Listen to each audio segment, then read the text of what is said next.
बिहार के भाइयों बहनों, आज मैं बिहार के लिए पैकेज की घोषणा कर रहा हूं। 50,000 करोड़ कर दूं कि ज्यादा कर दूं? अखिलेश भाई, 60,000 करोड़ कर दूं कि ज्यादा कर दूं?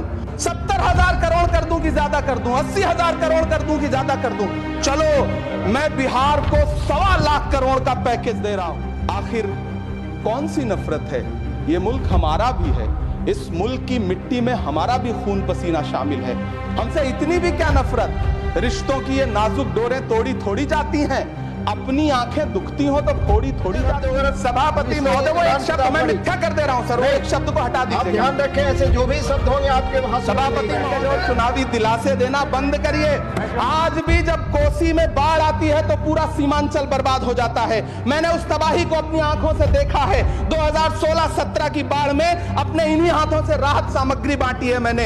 अगर सच में बिहार के लिए कुछ करना चाहते हैं तो बिहार को बाढ़ से बचाने का प्रबंध करें। मैडम, हम आप यहां पर बैठे रहते हैं और वहां बाहर इसी दिल्ली में 1 लीटर दूध, चाहे वो अमूल का हो या फिर मदर डेयरी का हो, उसकी कीमत 73 रुपए लीटर है। इतना महंगा बेच करके कौन संतुष्ट हो रहा है?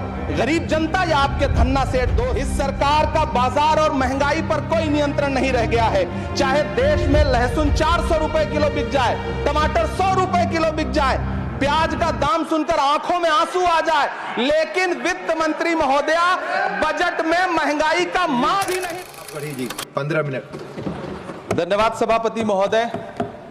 कभी सुदामा पांडे धूमिल जी ने कहा था कि एक आदमी रोटी बेलता है, एक आदमी रोटी खाता है, एक तीसरा आदमी भी है जो न रोटी बेलता है न रोटी खाता है, वो सिर्फ रोटी से खेलता है। वो तीसरा आदमी कौन है? मेरे देश की संसद मौन है।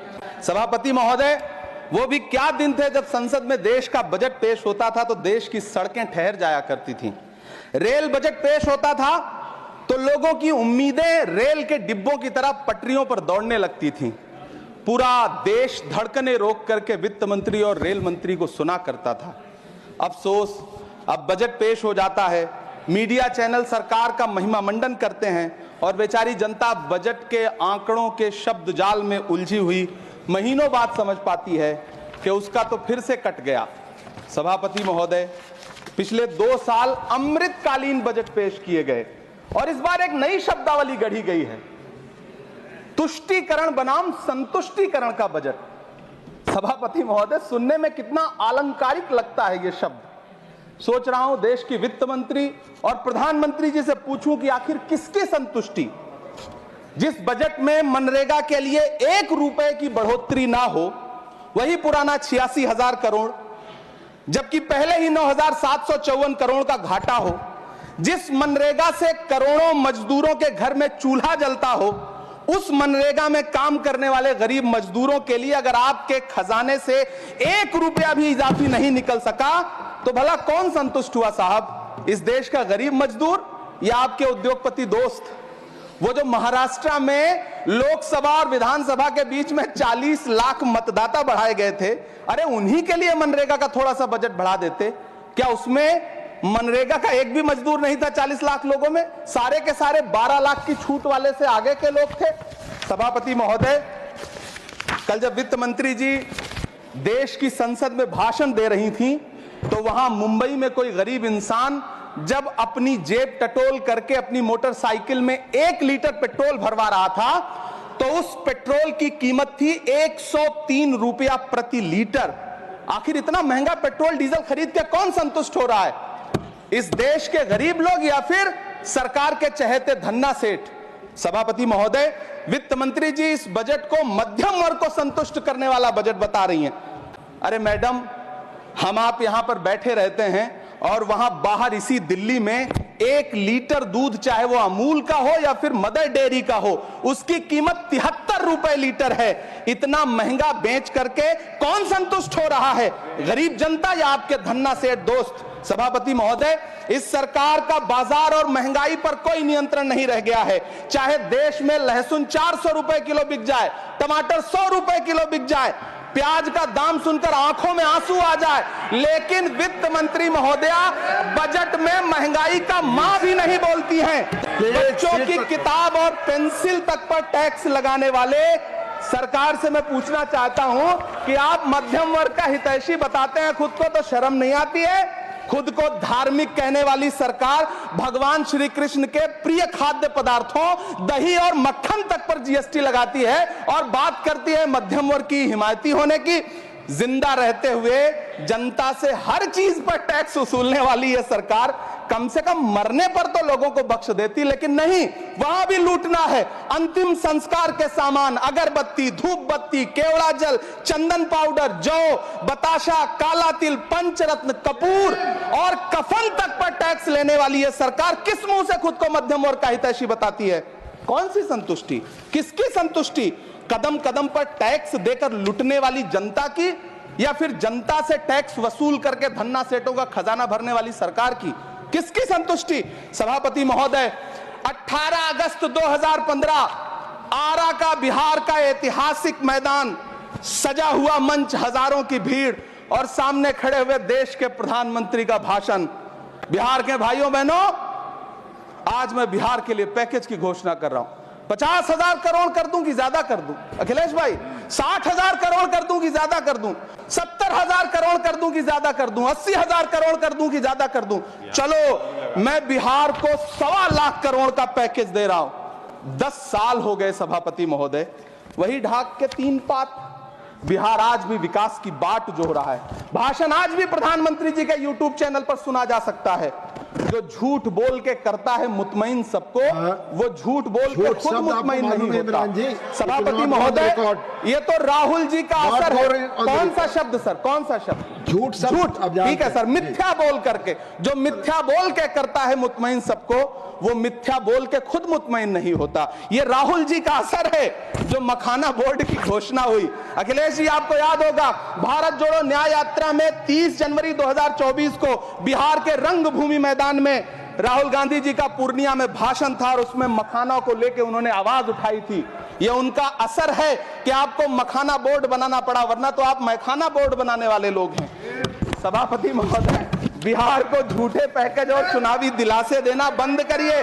आज भी जब कोसी में बाढ़ आती है तो पूरा सीमांचल बर्बाद हो जाता है। मैंने उस तबाही को अपनी आंखों से देखा है। 2016-17 की बाढ़ में अपने इन्हीं हाथों से राहत सामग्री बांटी है मैंने। अगर सच में बिहार के लिए कुछ करना चाहते हैं तो बिहार को बाढ़ से बचाने का प्रबंध करिए। पूर्णिया एयरपोर्ट 10 साल से बाट जो रहा है, घोषणा 2014 में हुई, बन के आज तक तैयार नहीं हुआ। अलीगढ़ मुस्लिम विश्वविद्यालय का किशनगंज सेंटर बजट के अभाव में दम तोड़ता जा रहा है। मैंने पिछले बजट सत्र में भी आवाज उठाई थी। आज फिर वित्त मंत्री जी से अनुरोध करना चाहता हूं, दामन फैला करके, कि अलीगढ़ मुस्लिम विश्वविद्यालय का किशनगंज सेंटर बन जाने दीजिए। आखिर कौन सी नफरत है? यह मुल्क हमारा भी है। इस मुल्क की मिट्टी में हमारा भी खून पसीना शामिल है। हमसे इतनी भी क्या नफरत? रिश्तों की ये नाजुक डोरें तोड़ी थोड़ी जाती हैं। अपनी आंखें दुखती हो तो फोड़ी थोड़ी जाती हैं। सभापति महोदय, अल्पसंख्यक मंत्रालय का बजट काटकर मौलाना आजाद नेशनल फेलोशिप बंद कर देना, प्री मैट्रिक स्कॉलरशिप बंद कर देना, नई मंजिल योजना बंद करना, धरोहर योजना बंद करना। 2024-25 के बजट में माइनॉरिटी मिनिस्ट्री के लिए 3,183 करोड़ रुपए की घोषणा हुई, लेकिन देश को हैरत होगी कि बाद में समीक्षा करके लगभग आधा कर दिया गया, 1,868 करोड़ रुपए। मैं तो सरकार से पूछना है कि कौन संतुष्ट हुआ? इस देश का अल्पसंख्यक संतुष्ट हुआ या आप संतुष्ट हुए? किसका संतुष्टिकरण? सभापति महोदय, मैं प्रधानमंत्री जी से कहना चाहता हूं कि आप ही ने 1 मार्च 2018 को किंग अब्दुल्ला को, जॉर्डन के किंग अब्दुल्ला को मेहमान बना करके इसी दिल्ली में एक कॉन्फ्रेंस में कहा था कि मैं मुसलमानों के एक हाथ में कंप्यूटर और दूसरे हाथ में कुरान देना चाहता हूं। कंप्यूटर देने की बात तो छोड़िए, पढ़ाई के लिए जो स्कॉलरशिप मिल रही थी उसको भी छीन लिया आपने। किसको संतुष्ट करने के लिए? हम समझते हैं इस साजिश को। आप माइनॉरिटी मिनिस्ट्री का बजट काटते काटते एक दिन मिनिस्ट्री को ही बंद कर देना चाहते हैं। वो जहर देता तो सबकी नजर में आ जाता, सो ये किया कि हमें वक्त पर दवाएं न दी। सभापति महोदय, मैं तो वित्त मंत्री जी से पूछना चाहता हूं आपके माध्यम से कि शायद आपको पता ही नहीं है कि गृहस्थी चलाने वाली एक गृहिणी की मुश्किलें क्या क्या होती हैं। आपने कभी सोचा भी नहीं होगा कि जब वो किचन में सब्जी बनाने के लिए कड़ाई में तेल डालती है तो उसके साथ उसके आंसू भी गिरते हैं। सभापति महोदय, शायद उन्हें पता भी ना हो कि एक छोटी सी गाड़ी और एक छोटे से फ्लैट का ईएमआई भरने के बाद इस देश का एक गरीब इंसान जब अपने बच्चों की फीस भरने के बारे में सोचता है तो उसे कितनी खुशियों का गला घोंटना पड़ता है। शायद उनको पता भी नहीं है कि फसल बेच करके बिटिया की शादी का सपना सजाने वाला किसान जब अपनी फसल बर्बाद देखता है तो कितनी रातें सो भी नहीं पाता है। सभापति महोदय, शायद वो कभी इस पीड़ा को समझ ही नहीं पाएंगी कि परिवार के किसी एक सदस्य को कैंसर जैसी बीमारी हो जाए तो घर और जमीनें गिरवी रख उठती हैं लेकिन इलाज नहीं हो पाता। सभापति महोदय, इसी देश की संसद में कभी स्वर्गीय सुषमा स्वराज जी ने कहा था कि जब देश की करेंसी गिरती है तब देश की प्रतिष्ठा गिरती है। एक तरफ कोलंबिया जैसा छोटा सा देश और उसके प्रधानमंत्री गुस्तावो पेत्रो खड़े हैं जो कोलंबिया के नागरिकों को हथकड़ी लगाकर लाने वाले जहाज को अमेरिका बैरंग वापस लौटा दे रहे हैं, और दूसरी तरफ हमारे प्रधानमंत्री जी खड़े हैं जो बेड़ी और हथकड़ी लगा करके लाए गए बेटों के अपमान पर एक शब्द नहीं बोल रहे। सभापति महोदय, मैं इतिहास के पन्ने पलट रहा हूं, मुझे दो किरदार याद आ रहे हैं। एक तरफ निक्सन के 7वें बेड़े की धमकियों के सामने लोहे की तरह अडिग इंदिरा गांधी खड़ी हैं, तो दूसरी तरफ खुद ही नमस्ते ट्रंप का नारा लगाते हुए प्रधानमंत्री जी खड़े हैं। मेरे कानों में सुषमा स्वराज जी की आवाज गूंज रही है। बहुत कम बोलने वाले डॉक्टर मनमोहन सिंह ने बहुत ज्यादा बोलने वाले प्रधानमंत्री जी को जब देश की बागडोर सौंपी थी तो $1.58 का था, आज 85 से 87 के बीच में झूल रहा है। इन दिनों रुपए की अहमियत गिरती है तो न तो देश की प्रतिष्ठा गिरती है, ना प्रधानमंत्री की गरिमा। जिस देश में 80 करोड़ लोगों को 5 किलो राशन के लिए कतारों में लगना पड़ता हो, उस देश में यह सरकार 12 लाख तक के टैक्स न लेने के लिए अपनी पीठ थपथपा रही है। हुकूमत इस कदर आवाम पर एहसान करती है, ये आंखें छीनती है और चश्मे दान करती है। सभापति महोदय, महाराष्ट्र का भिवंडी हो, मालेगांव हो, इचलकरंजी हो, यूपी का बनारस हो, मुआयमा हो, मुबारकपुर हो, रांची का छोटा नागपुर हो, बिहार का भागलपुर हो, हर जगह बुनकरों की उम्मीदें तोड़ रही हैं, लेकिन इस सरकार के पास उनके लिए कुछ भी नहीं है। मुरादाबाद का पीतल उद्योग, कानपुर का चमड़ा उद्योग, सहारनपुर का लकड़ी उद्योग, फिरोजाबाद का चूड़ी उद्योग, अलीगढ़ का ताला उद्योग, सब सरकारी प्लानिंग से तबाह हो रहे हैं। इन तमाम के बीच सरकारी सपोर्ट से बस एक उद्योग फल फूल रहा है, नोएडा का नफरत उद्योग। सभापति महोदय, जिस देश में 40 से 45% मेडिकल फैकल्टी की सीट खाली हो, वहां बजट में 75,000 नए मेडिकल सीट्स का ऐलान हो रहा है। सरकार बहादुर, कम से कम इस देश के पढ़े लिखे युवाओं को तो मूर्ख समझना बंद करिए। वो अब तिजारती पहलू निकाल लेता है। पहले 7500 मेडिकल सीट्स बाद में बनाइएगा, पहले जो एम्स में 2161 पद खाली पड़े हैं उनको तो भर दीजिए। वो अब तिजारती पहलू निकाल लेता है, मैं कुछ कहूं तो तराजू निकाल लेता है। मैं इसलिए भी तेरे फन की कद्र करता हूं तो झूठ बोल के आंसू निकाल लेता है। सभापति महोदय, फिर झूठ आया है, मैं उसे मिथ्या कर दे रहा हूं। शायरी में बार बार आ जाता है, क्या करूं महोदय। काश ये बजट, सभापति महोदय, वो एक शब्द मैं मिथ्या कर दे रहा हूं सर, वो एक शब्द को हटा दीजिए। ध्यान रखें, ऐसे जो भी शब्द होंगे आपके वहां। सभापति महोदय, काश ये बजट बीपीएससी के पेपर लीक की शिकायत करने वाले नौजवानों पर बरसती हुई पुलिस के लाठियों पे, जख्मों पर मरहम लगा पाता। सभापति महोदय, पिछले 80 दिन से 70 साल का एक बुजुर्ग एमएसपी की लीगल गारंटी मांगता हुआ आमरण अनशन पे बैठा हुआ है। काश ये बजट किसान नेता जगजीत डल्लेवाल की टूटती हुई सांसों की पीड़ा सुन पाता। काश ये बजट प्रतियोगी परीक्षाओं की तैयारी के लिए दिल्ली, कोटा, पटना, अहमदाबाद जैसे शहरों में, इलाहाबाद जैसे शहरों में किताबों के साथ गल रहे युवाओं के सपनों को जिंदगी दे पाता। काश ये बजट वंदे भारत के सुनहरे विजुअल के बजाय देश की गरीब जनता को कुछ और पैसेंजर ट्रेनें दे पाता। काश ये बजट सीनियर सिटीजन को ट्रेन टिकटों में मिलने वाली रियायतें वापस लौटा पाता जिनको सरकार ने कोविड के नाम पे छीन लिया था। काश ये बजट किसानों की राह में कीले नहीं बल्कि कालीन बिछाने वाला बन पाता। काश ये बजट सरकारी मालिकों को यह समझा पाता कि नेहरू को कोसने से अर्थव्यवस्था नहीं सुधरेगी, उसके लिए डॉक्टर मनमोहन सिंह साहब की अर्थ नीति अपनानी पड़ेगी। पिछले 11 साल से नेहरू जी को कोस रहे हैं, आखिर कब तक कोसिएगा? थोड़ा पंडित नेहरू जी के बारे में पढ़िए, तब पता चले कि पंडित नेहरू की शख्सियत का नाम है।